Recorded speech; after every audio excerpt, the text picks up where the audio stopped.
Hi guys, tara kain tayo dito sa Jollibee. Ayan, kahapon kasi, tawag nito, sa Chaturing Holiday ng Hong Kong. Ayan, alas ako.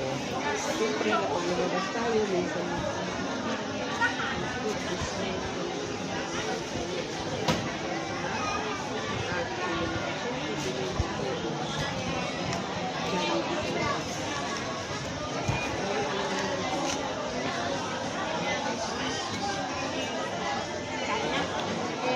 ayan na guys, meron akong pizza.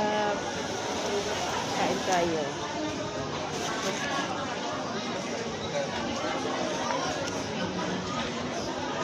Ayan, talaga yung patatas nila. Favorite ko talaga yan siya. Masarap siya kainin kapag malamig, mainit siya. Yun lang, thanks for